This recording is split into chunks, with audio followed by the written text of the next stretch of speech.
Hello everyone, you are all welcome to Prep IAS. उम्मीद करती हूँ कि आप सब लोग बहुत बढ़िया होंगे और आप लोगों ने मेरा न्यूक्लियर टेक्नोलॉजी वाला जो हमारा न्यूक्लियर एनर्जी वाला पार्ट 1 है जो कि कल अपलोड हुआ था उसको ज़रूर वॉच किया होगा। बिकॉज देखो ये पार्ट उसी की कॉन्टिन्यूशन में, अगर वो वॉच नहीं किया तो इसको समझना थोड़ा सा आप लोगों के लिए मुश्किल हो जाएगा। ठीक है, तो जो लोग ऐसे हैं जिन्होंने वो पार्ट नहीं वॉच किया, आई रिक्वेस्ट देम कि प्लीज जाइए एक बार वो पार्ट देख के आइए, फिर इसके बाद उस पर आइए। आई गारंटी यू आपको सब समझ में आएगा एंड इसके अलावा आपको कुछ पढ़ने की जरूरत नहीं है बिकॉज इसमें मैंने करंट एस्पेक्ट भी कवर किया। ठीक है, तो चलो स्टार्ट करते हैं। ये वाली चीज अगर आपको याद हो, हम लोगों ने 3 स्टेज इंडिया का प्रोग्राम देखा था और हम लोगों ने बात भी की थी कि किस तरह से एक का इनपुट दूसरे के मतलब एक का आउटपुट दूसरे के इनपुट की फॉर्म में काम आता है। We have also discussed about what is fissile and what is fertile material. Now let's start with the nuclear reactors. So nuclear reactors की टाइप की बात करो तो सबसे पहले we have boiling water reactor. बिल्कुल बेसिक सा डिजाइन बना के आपको समझाऊंगी कि बॉइलिंग वाटर रिएक्टर होता क्या। ठीक है,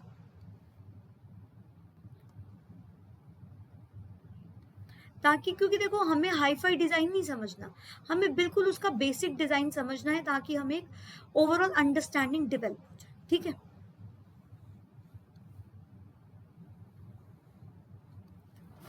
यार एक सेकेंड, ये थोड़ा सा हमारा फिक्र हो गया गड़बड़।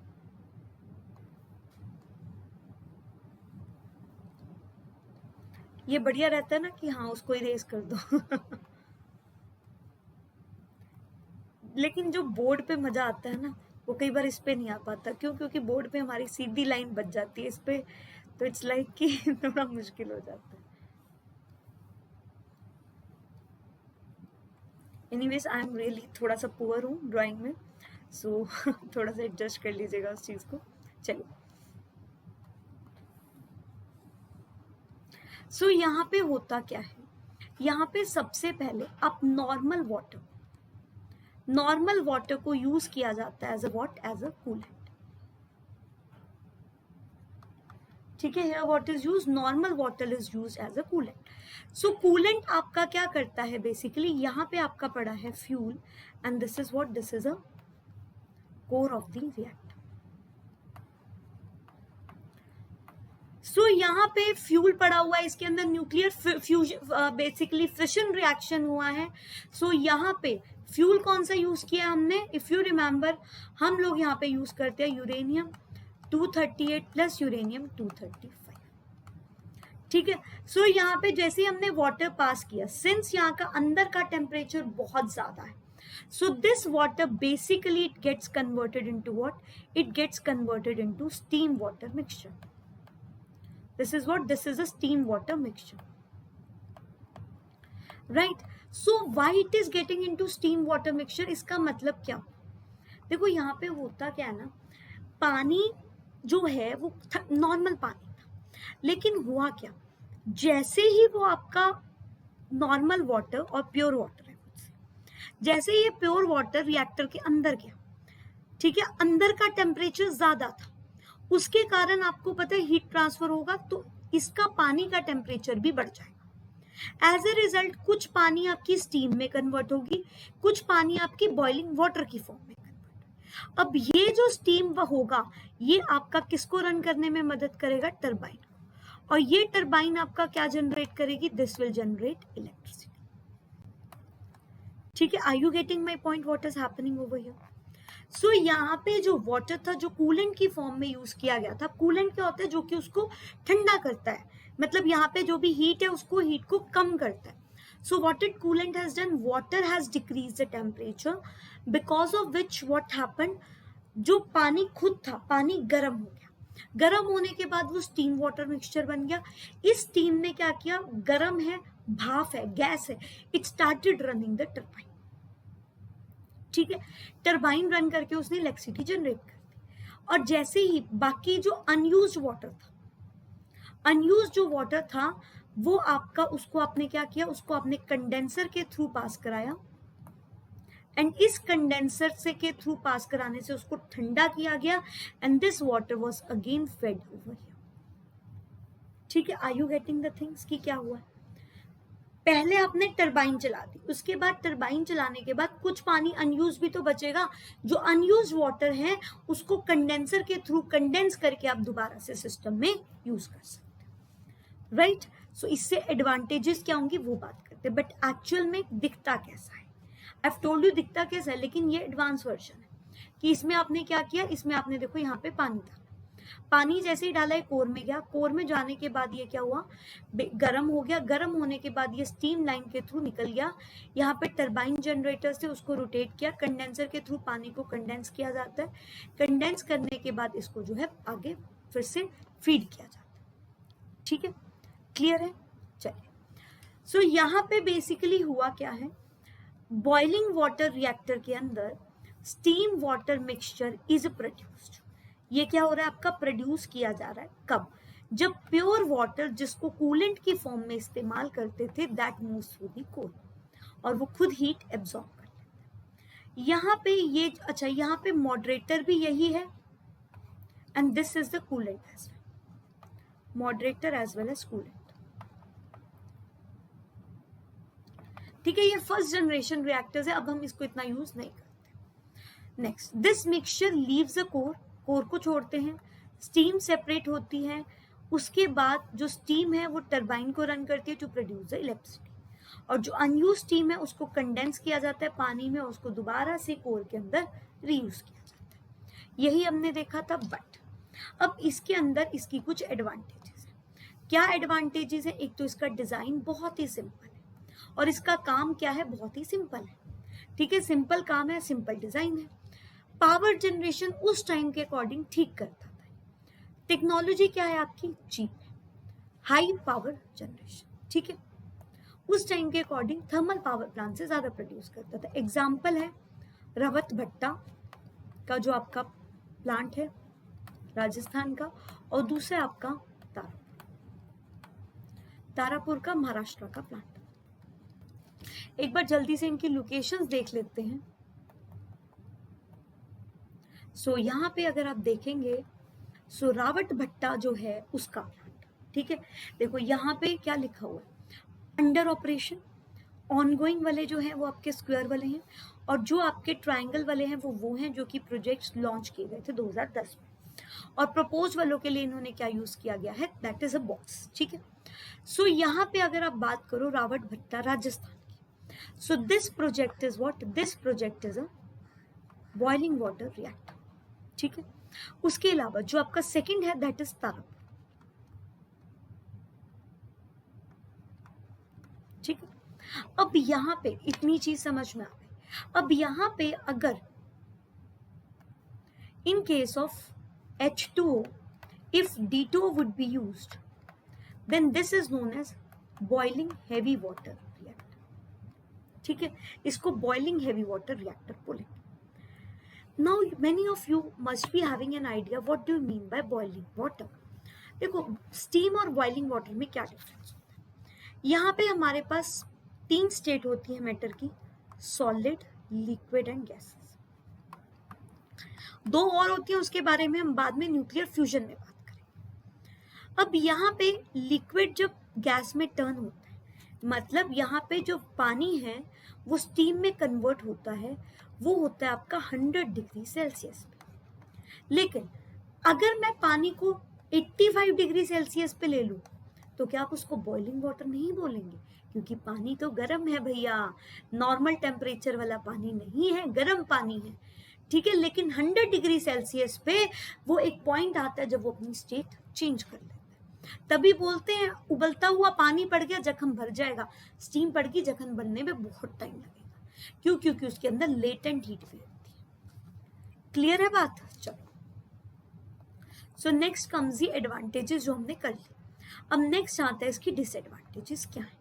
इसकी सबसे बड़ी डिसएडवांटेज है कि इसमें वाटर जो है वो रेडियो एक्टिव हो जाता है। सो अगर यहाँ पे वाटर रेडियो एक्टिव हो गया, क्यों हुआ, क्योंकि वो रिएक्टर के अंदर जा रहा है जहाँ पे वो रेडियो एक्टिव हो गया। सो आप इसको अनट्रीट किए, मतलब ट्रीट करना पड़ेगा बिफोर डंपिंग, कि अब पानी को ऐसे ही किसी वाटर बॉडी में नहीं बहा सकते, पहले उसको ट्रीट करने पड़ेगा क्योंकि वो रेडियो एक्टिव है। नेक्स्ट, सो इसी के कारण पानी को चेंज भी तो करना पड़ेगा, changing of the water frequently.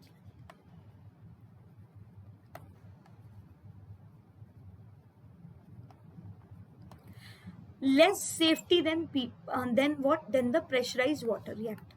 जैसे कि have you heard about the Fukushima incidents? So यहाँ पे इसका कंट्रोल सिस्टम इतना बढ़िया नहीं है। जैसे फुकुशिमा में एक इंसिडेंस हुआ था, क्या इंसिडेंस था कि अगर मान लो यहाँ पे कूलेंट को कुछ समय के लिए भी बंद कर दिया ना, वहां पे कूलेंट को कुछ समय के लिए बंद हो गया, क्योंकि आपको पता है ना क्या हुआ था, पानी के कारण कुछ समय के लिए कूलेंट की सप्लाई बंद हो गई। ठीक है, सो यहाँ पे अर्थक्वेक सुनामी जो था उसके कारण जो है पानी वहां तक पहुंच नहीं पाया था। सो जो रिएक्शन हो रही थी that turned into the explosion. ठीक है, सो यहाँ पे यही होगा, अगर कूलेंट को कुछ समय के लिए भी बंद कर दिया ना, so it will become what, it will lead to an explosion. तो हम ये कहते हैं कंट्रोल सिस्टम इतना बढ़िया नहीं है, right. And as a result इसकी लाइफ भी कुछ ज्यादा नहीं होती, ज्यादा से ज्यादा 5 साल की लाइफ होती। सो आपको नहीं लगता कि लेटर ऑन, अभी ठीक है चीप है लेकिन बाद में एक्सपेंसिव हो जाएगा, क्योंकि 5-5 साल बाद चेंज करोगे तो कितनी बार चेंज करोगे, ये भी तो सोचिए ना। ठीक है, so that is the most important thing. Next coming towards, I hope आपको वो समझ में आ गया। अब हम नेक्स्ट पे आते हैं, प्रेशराइज्ड हेवी वाटर रिएक्टर। सो इसका एक और भाई बंधु भी होता है, प्रेशराइज्ड वाटर रिएक्टर। अगर वाटर यूज करोगे तो वाटर, D2O यूज करोगे तो प्रेशराइज्ड हेवी वाटर रिएक्टर। अब ये कैसे दिखता है?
अब यहाँ पे देखो क्या होता है, this is first chamber, this is second chamber and this is third chamber.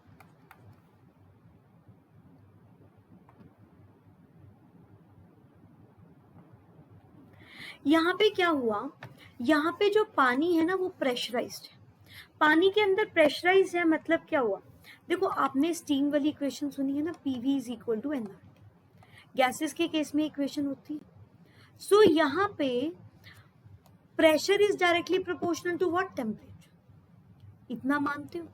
सो यहाँ पे जितना ज्यादा बॉइलिंग पॉइंट होगा उतना, डोंट यू थिंक टेम्परेचर भी ज्यादा होगा।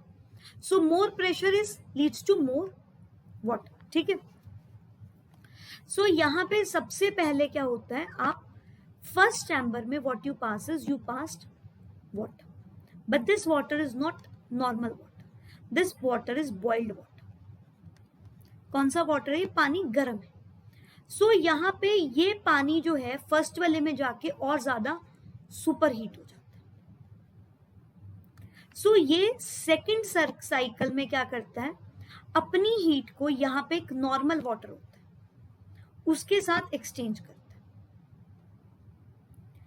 और फिर उसके बाद यहाँ पे ये यहाँ से स्टीम पास होती है and this stems run the turbine, जो कि आपकी थर्ड वाले में लगी। ठीक है, समझ में आई। सो यहाँ पे आपका क्या हुआ, heavy water that is D2O is being boiled, D2O है, प्रेशराइज है, सुपर हॉट हुआ, सुपर हॉट होने के बाद दूसरे वाले में गया, जहां पे वो दूसरे वाले में जाके वो किस में कन्वर्ट हुआ, स्टीम में। स्टीम में कन्वर्ट होने के बाद उस स्टीम ने टरबाइन को रोटेट किया, रोटेट करने के बाद आपका बिजली प्रोड्यूस हुई। Are you getting the point? So यहाँ पे जो D2O है वो आपका एक्ट कर रहा है as a moderator plus coolant. But remember one thing, इस फर्स्ट वाले के अंदर वो अभी प्रॉपर तरीके से स्टीम नहीं बना है, स्टीम वो बना है कहाँ जाके, दूसरे में। समझ में आ रही है बात? इसको मैं आपको बहुत ही बढ़िया तरीके से समझाती हूँ। सो जैसे यहाँ पे देखो, ये आपका रिएक्टर चैम्बर हो गया फर्स्ट, ये आपका सेकंड चैम्बर है, ठीक है, ये आपका क्या है, थर्ड चैम्बर। सो यहाँ पे सबसे पहले क्या किया आपने, यहाँ पे आपने नॉर्मल पानी पास कराया, ठीक है, नॉर्मल पानी पास कराया, यहाँ पे नॉर्मल पानी प्रेशर में कन्वर्ट हुआ। इस प्रेशराइज्ड वाटर की हीट जो थी वो यहाँ के नॉर्मल वाटर से, यहाँ पे प्रेशराइज्ड वाटर, यहाँ पे जो नॉर्मल वाटर था उसमें कन्वर्ट हुआ, उसने यहाँ पे जाके वाटर को स्टीम में कन्वर्ट कर दिया। इस स्टीम ने टरबाइन को रन किया, टरबाइन ने क्या किया, जनरेटर को रन किया, और जो अनयूज स्टीम थी उसको यहाँ पे क्या किया गया, कंडेंसर के through, steam plus boiled water, condenser के थ्रू उसको कंडेंस कराया गया, नॉर्मल वाटर यहाँ पे फीड किया गया। Are you getting the point? So this is a thing, but here the power generation is low. Are you getting the point? So pressure increases as the boiling point increases. This funda is being used over here. ठीक है, कि यहाँ पे उन्होंने ये माना है कि हमने 3 अलग अलग चैम्बर लिए, 1, 2 and 3। जो फर्स्ट वाला चैम्बर था उस चैम्बर के अंदर आपने क्या किया, उस चैम्बर में सिर्फ और सिर्फ आपका जो पानी था उसको और उबाला गया, उसने सेकंड वाले के जाके पानी को स्टीम में कन्वर्ट किया। इस स्टीम ने टरबाइन को रोटेट किया एंड टरबाइन ने बिजली प्रोड्यूस की। सो अलग अलग 3 चैम्बर्स हैं यहाँ पे, इसीलिए पानी यहाँ पे रेडियो एक्टिव में कन्वर्ट नहीं, क्योंकि यहाँ पे देखो ना मिक्सिंग ही नहीं है, कहीं से मिक्सिंग ही नहीं हो रही है। This is pressurized primary loop जो प्रेशर देने का काम कर रही है उसका। Clear? So pressurized heavy water reactor is a nuclear powered reactor that uses heavy water, coolant and moderator. It kept under the pressure, allowing it to be heated to a higher temperature without boiling. वो heat करता है, boil नहीं करता। Super hot water ने यहाँ तक हो गया फर्स्ट चैम्बर का काम, ठीक है।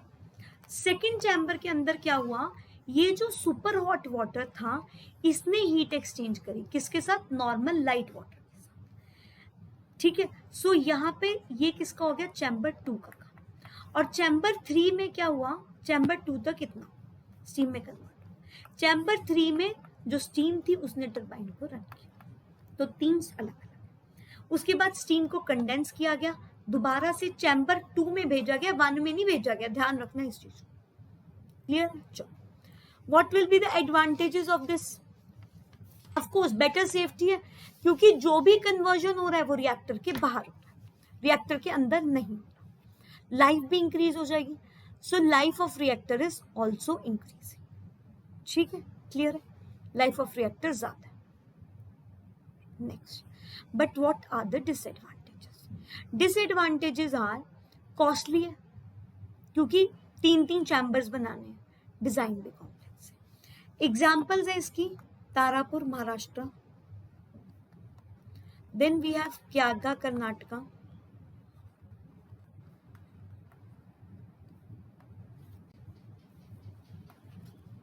ठीक है। Other options we have is Kakrapar Gujarat, Kalpakkam Tamil Nadu and Narora UP. These are the example of this reactor. ठीक है, ये इस रिएक्टर की एग्जाम्पल्स है। क्या अब मेरी इतनी बात समझ में आ रही है आपको कि कौन कौन सी इसकी एग्जाम्पल्स हुई? ठीक है, उसके बाद बिकॉज अभी हम जो नेक्स्ट करेंगे that is what, that is your fast breeder reactor. I hope you are getting the point till here, right? So coming to the next, that is fast breeder reactor. Fast breeder reactor के case में क्या है, आपको यहाँ पे neutron को fast रखते हुए क्या करना है, जल्दी से फर्टाइल मटेरियल को ब्रीड कराना है with the help of breeder. का मतलब क्या हुआ, फर्टाइल। यहाँ पे ज्यादा फर्टाइल मटेरियल यूज किया जाता है and what is being done, that is fast neutron की मदद से। बिकॉज हमने क्या था ना कि फास्ट न्यूट्रॉन कहाँ चाहिए होता है, फर्टाइल मटेरियल के केस में। सो यहाँ पे फास्ट न्यूट्रॉन चाहिए फर्टाइल मटेरियल को ब्रीड कराने के लिए। सो यहाँ पे फास्ट न्यूट्रॉन चाहिए, इसका मतलब जो मॉडरेटर होगा वो आप यूज नहीं करोगे, और आप मॉडरेटर ऐसा यूज करोगे जिसका पावर कम, है ना, right, this will B use. अब यहाँ पे इसको समझते हैं कि किस तरह का होता है।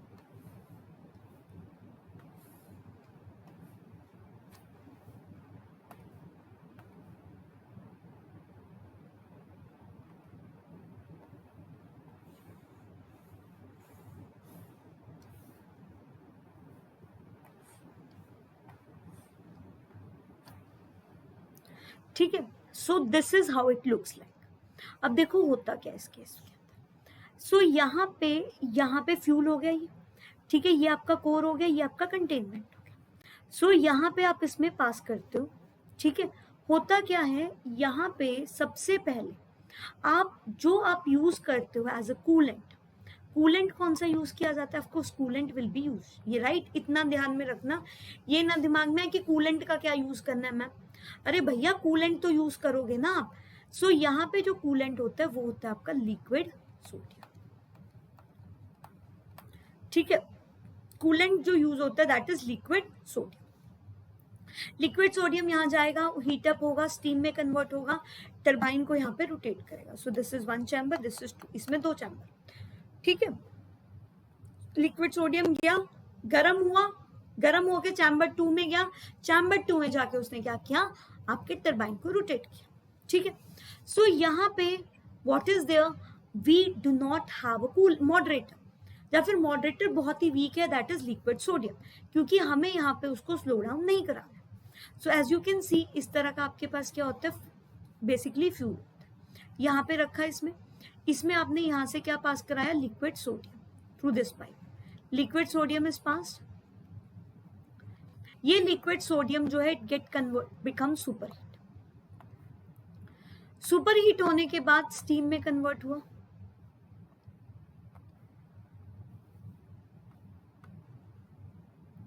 स्टीम में कन्वर्ट होने के बाद इसने क्या किया, टरबाइन को रन किया, राइट, क्लियर, समझ में आ गया बात। सो यहाँ पे क्या होता है, it produces more fissionable material than it consumes to generate energy. Why, because it is using fertile material use कर रहा है, इसीलिए ज्यादा फिजनेबल मटेरियल जो है उसको प्रोड्यूस करता है। आर यू गेटिंग, ठीक है। और यहाँ पे ये किसका इस्तेमाल करता है, fast moving neutron. So fast moving neutron use करना है, so we require a weak moderator, and here the best option for the weak moderator is liquid sodium,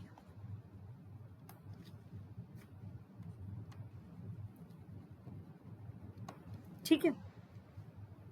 next, it is design to extend nuclear fuel supply for electric power generation. भाई कि इससे क्या होगा, आप nuclear fuel supply produce करोगे for electrical power generation. और यहाँ पे सबसे इंपॉर्टेंट बात क्या है, देखो जो भी हमने कन्वेंशनल वाले आपके देखे थे, जो भी आपके कन्वेंशनल न्यूक्लियर रिएक्टर्स देखे थे, उसके केस में क्या था, उसके केस में we were using which material,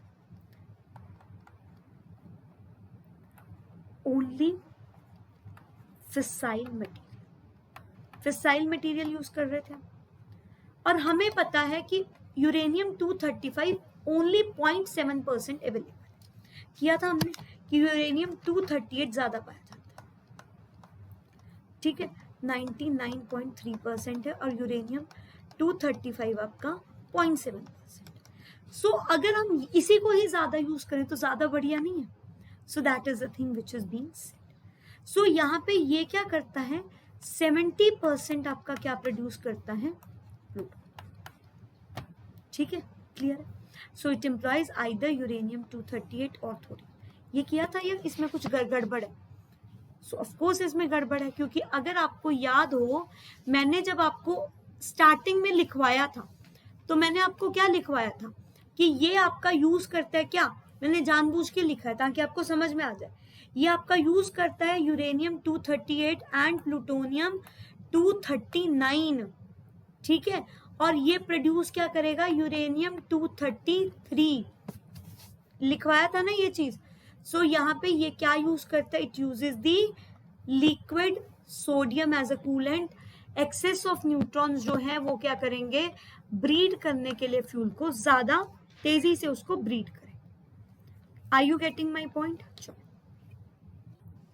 सो इससे के एडवांटेजेस क्या होंगे, जो नॉर्मल रिएक्टर्स होंगे उनसे ज्यादा पावर प्रोड्यूस करेंगे। प्लूटोनियम को आप यूज कर सकते हो इलेक्ट्रिसिटी जनरेशन, ठीक है, इलेक्ट्रिसिटी जनरेशन के लिए भी, as well as for military programmes. UPSC 2017 में ऑलरेडी इसके ऊपर क्वेश्चन आ चुका है। समझ में आ रही है कुछ बात, या सब ऊपर से जा रहा है? समझ में आ रहा है ना? चलो, but what are the disadvantages? Disadvantages are, the first disadvantages is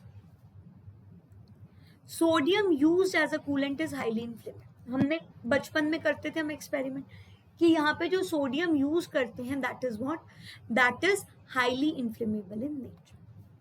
Next, it is costlier than boiling water reactor as well as pressurized heavy water reactor, because ये किसका यूज कर रहा है, लिक्विड सोडियम का, जो कि काफी महंगा आता है। नेक्स्ट, रिक्वायर्स मोर कंट्रोल, क्योंकि आप क्या कर रहे हो, एक तो आप यहाँ पे क्या यूज कर रहे हो, बेसिकली लिक्विड सोडियम। दूसरा, यहाँ पे न्यूट्रॉन्स को कंट्रोल करना बहुत जरूरी है। इसकी थोड़ी सी ना यहाँ पे कहानी समझ लो, ज्यादा बढ़िया तरीके से क्लियर हो जाए। यूरेनियम 238 99.3%, यूरेनियम 235 आपका कितना मिलता है, 0.7%। Since this is fissile material, so it requires what, slow neutron. अब इस केस में होता क्या है, जब आप इसको फास्ट न्यूट्रॉन के साथ हिट करते हो, so it get converted into plutonium 239। अब ये जो प्लूटोनियम 239 है, ये आपका स्लो न्यूट्रॉन के साथ हिट होने के बाद क्या कन्वर्ट करेगा, uranium 233। So this is how the reaction take place. So यहाँ पे फास्ट भी चाहिए आपको, स्लो भी चाहिए। सो इस नंबर को कंट्रोल करना अपने आप में एक भसड़ है, ठीक है, समझ में आ रही है बात? Are you getting the point? But इसमें सबसे बढ़िया बात क्या है कि since we are having thorium reserves, तो हमारा एक्सपोर्ट कम हो जाए,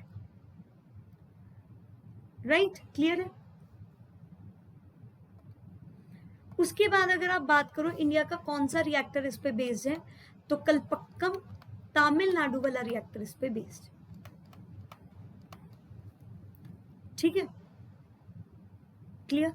अच्छा, इसमें एक चीज और है, प्रॉब्लम क्या है कि कोई भी कंट्री आपको न्यूक्लियर सप्लाई तब तक देती है जब तक कि आप ये लगा लीजिए, वो जो है आपका न्यूक्लियर रिएक्टर चल रहा है, तभी तक वो आपको न्यूक्लियर सप्लाई देगी।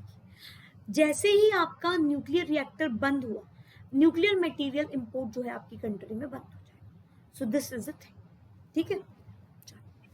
Next comes a pressurised heavy water reactor. This is basically a thorium reactor, and India में we have a huge amount of thoriums in the monazite soil.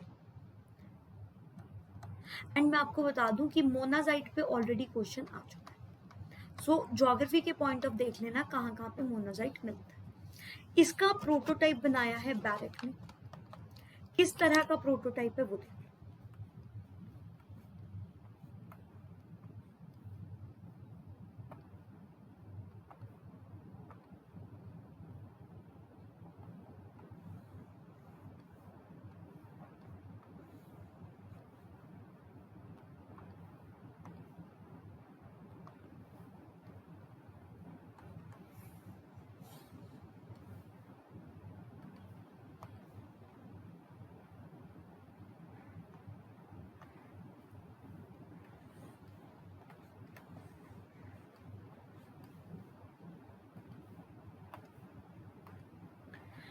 सो यहाँ पे देखो आपके दो साइकिल हैं, this is the first cycle, this is the second cycle.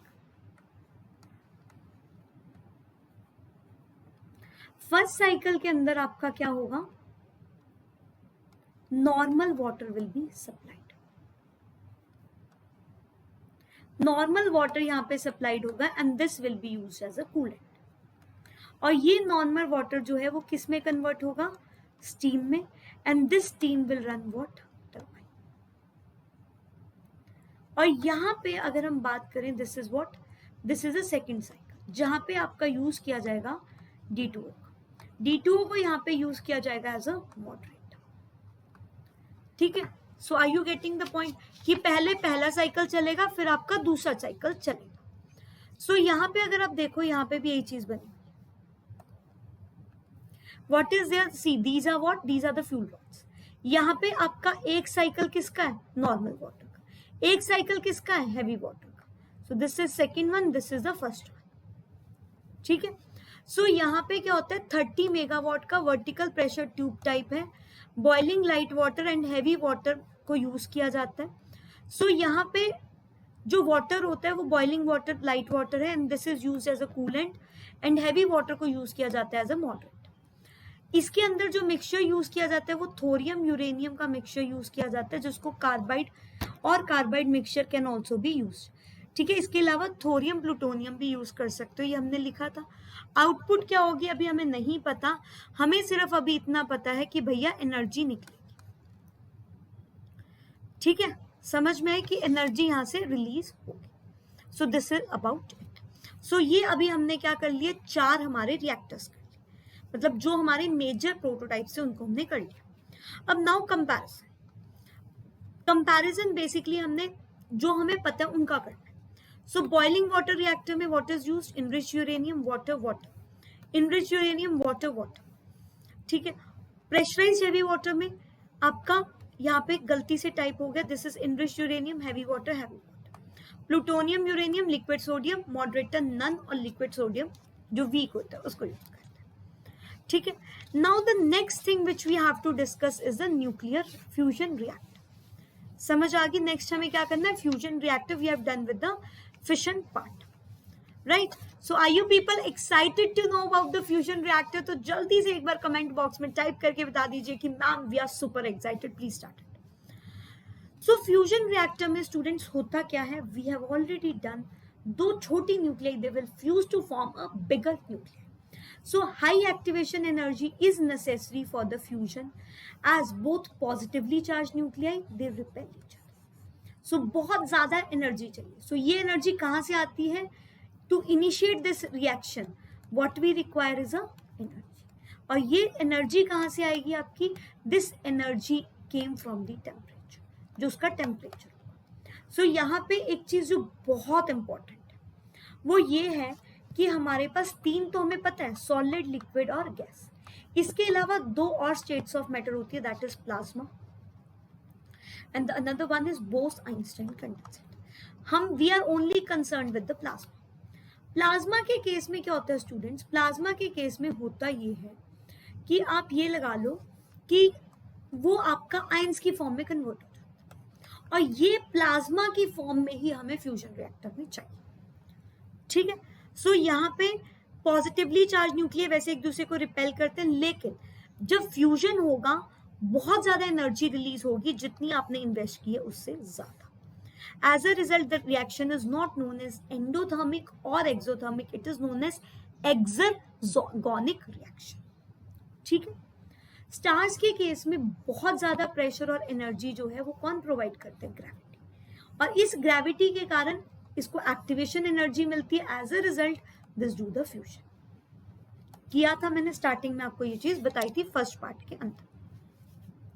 Next, hydrogen bomb में जो activation energy होती है वो कौन प्रोवाइड करता है, फिशन बॉम्ब। ये भी बताया था कि पहले फिशन बॉम्ब चलता है फिर ये चलता है। ये रिएक्टर को हीट कर देगा to a temperature of 10⁸ kelvin. See how high the temperature is, इतना हाई टेम्परेचर चाहिए आपको रिएक्शन को कैरी आउट करने के लिए। ठीक है, are you getting the point?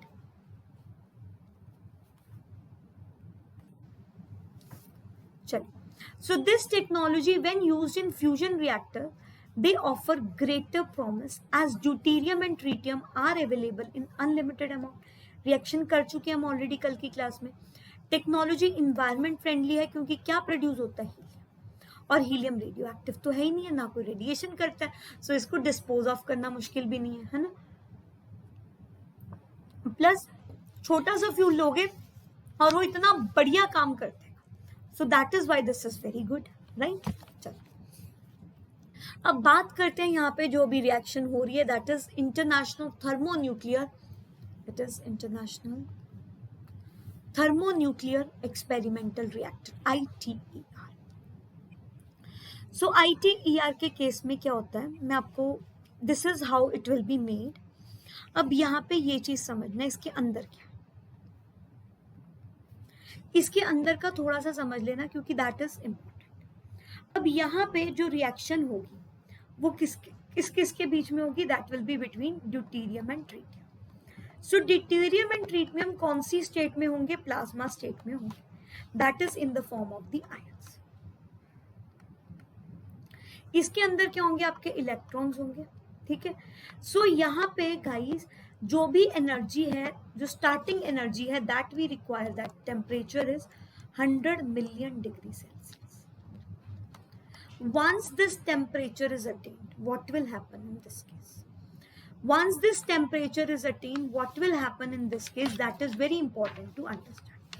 So यहाँ पे जब आपने इतना हाई टेम्परेचर दे दिया, ये आपका प्लाज्मा फॉर्म में आयोनाइज्ड है. ठीक है. सो यहाँ पे जो भी न्यूक्लियाई के बीच की रिपल्सिव फोर्सेस हैं, ये उसको ओवरकम करेगा and it will start because of this heat energy. ध्यान से सुनना, क्या हुआ, टेम्परेचर बढ़ गया, प्लाज्मा में कन्वर्ट हुआ ड्यूटेरियम ट्रिटियम. अब उनके बीच का जो रिपल्शन था वो खत्म हुआ, जिसके कारण बहुत ज्यादा heat amount of energy produce. So यहाँ पे जो ये रिएक्टर की वॉल्स है ना, ये मेल्ट कर जाती. सो ये रिएक्टर की वॉल मेल्ट कर जाती, इसीलिए इसको क्या रखा जाता है, मोशन. तो ये वाला भी मोशन में होता है आपका, ये भी मोशन में रहता है, ताकि वो मोशन करता रहे और रिएक्टर की वॉल जो है वो मेल्ट ना करे. इसीलिए देखो यहाँ पे ये वाला क्या है, आपका रिंग है, रिंग शेप्ड है, ताकि वो ऐसे ऐसे करके आप रिंग को मूव करते हैं. ठीक है. और इसको किस फॉर्म, मतलब किसकी हेल्प से इसको मूवमेंट में रखा जाता है, that is with the help of the magnetic field. कि मैग्नेट लगे होते हैं, वो इसको ऐसे से घुमाते रहते हैं ताकि ब्लास्ट ना हो जाए, बिकॉज इतना हाई टेम्परेचर के कारण आपकी रिएक्टर की जो वॉल्स है वो मेल्ट कर जाए. समझ में आ रही है बात? Are you getting the point? कि जो प्लाज्मा है उसको मूव कराया जाता है, रिंग्स को मूव कराया जाता है ताकि मेल्टिंग ना हो. ठीक है. चलो ITER की बात करें. So the ITER is experimental fusion reactor. Fusion है जो कि आपका कंस्ट्रक्ट किया जा रहा है कहाँ पे, कैड्रिच, साउथ ऑफ फ्रांस. किसके लिए, फ्यूजन रिएक्शन के लिए, ताकि फ्यूचर में may be it is a source of energy. इसके पार्टनर्स कौन से, European Union, China, India, Japan, South Korea, Russia, USA. Major partner जो है दैट इज आपका European Union, which is contributing 45%, rest all they are contributing 9% each. ठीक है. समझ में आ गई बात, समझ में आ गई. So at least every other is contributing how much, 9%. ठीक है. इंडिया भी 9%, चाइना भी दिस ऑल्सो. अब यहाँ पे जो भी आपकी most of this you can say contributions हैं, they are through in kind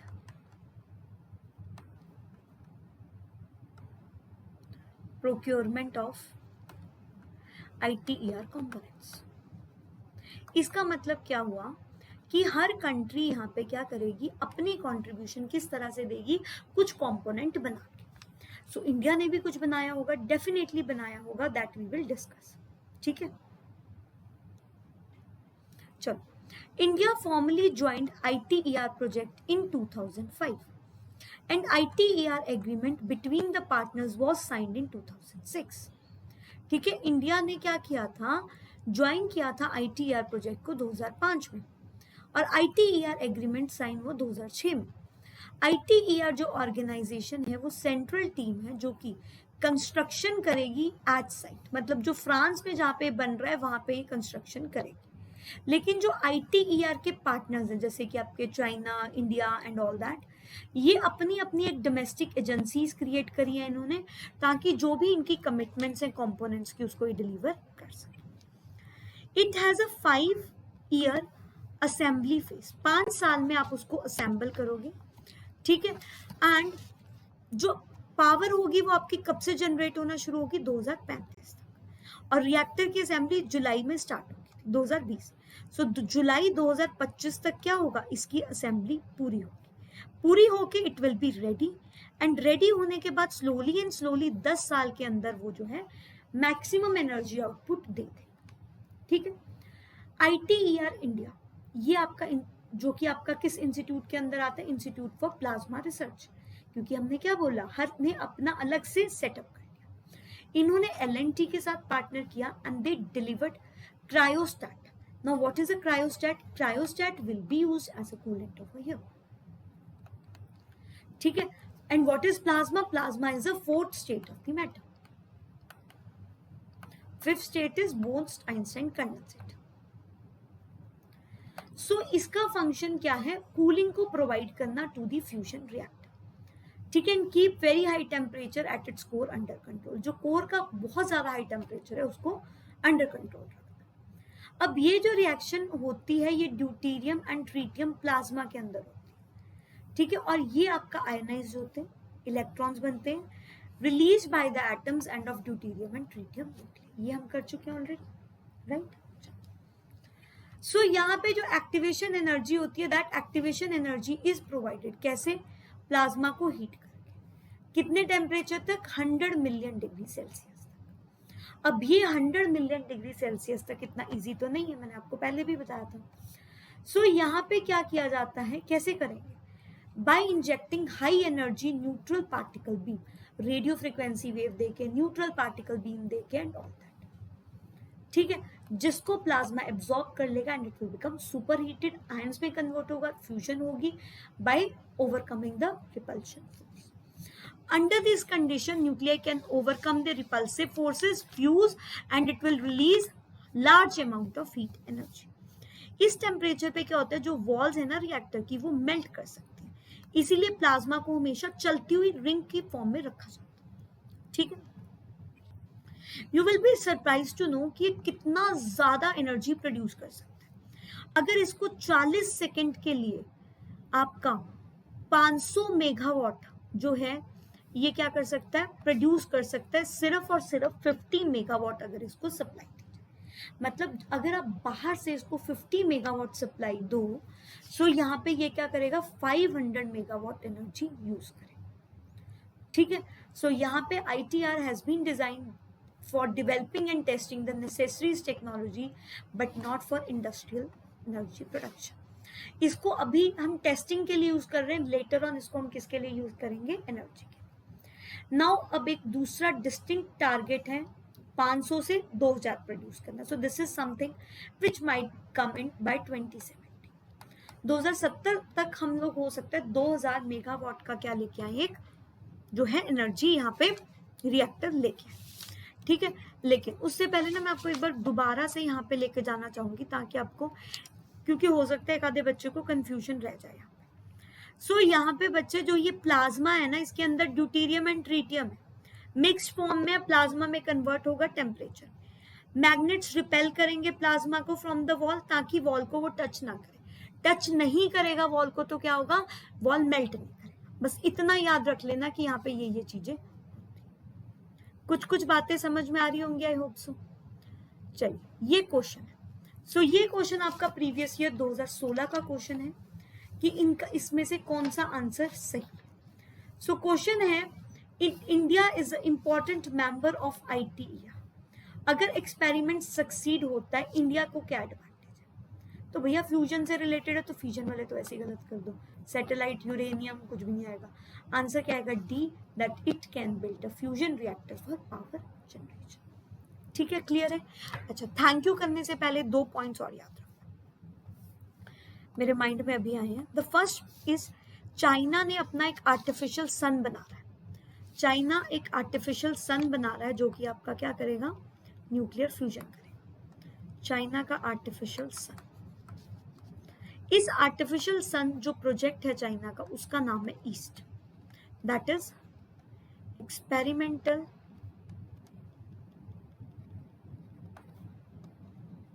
advanced super conducting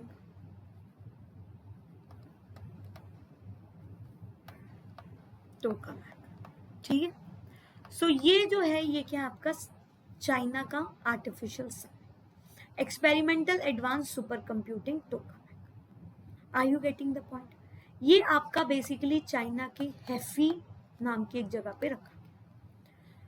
सो ये माना जा रहा है कि you know it has achieved a record in January 2022। ठीक है, इसने वर्ल्ड रिकॉर्ड रीच किया था by reaching a temperature of 70 million degree Celsius for 17 minutes. ठीक है, 70 मिलियन डिग्री सेल्सियस का टेम्परेचर अटेन किया था फॉर 17 मिनट्स। ऐसे ही एक बार हुआ था कि आपका 2020 में 2020 के अंदर के स्टार रिएक्टर है किसका, साउथ कोरिया। के स्टार रिएक्टर जो साउथ कोरिया का है, इसने न्यू रिकॉर्ड मेंटेन किया था प्लाज्मा टेम्परेचर का, कितना, 100 मिलियन डिग्री सेल्सियस, जिसको तो खैर चाइना अभी तक नहीं तोड़ पाया, फॉर 20 सेकेंड्स। और इन्होंने ये जो टेम्परेचर सेट किया था दैट वाज फॉर 20 सेकेंड्स। तो गाइस प्लीज इसका स्क्रीनशॉट ले लीजिए ताकि आपको पता हो कि ऐसी ऐसी कुछ चीजें भी हुई। Are you getting my point? इतनी बात क्या समझ में आ गई आपको? तो चलिए, इसके साथ आज की डिस्कशन को हम यहीं पे एंड करते हैं। आई होप आपको आज की डिस्कशन बहुत पसंद आई होगी। न्यूक्लियर हमारा खत्म हो गया, नेक्स्ट क्लास में हम स्टार्ट करेंगे नैनो के साथ। इसके साथ bye bye, take care, have a nice evening. Video को लाइक करिए, शेयर करिए, कमेंट करिए कैसी लगी।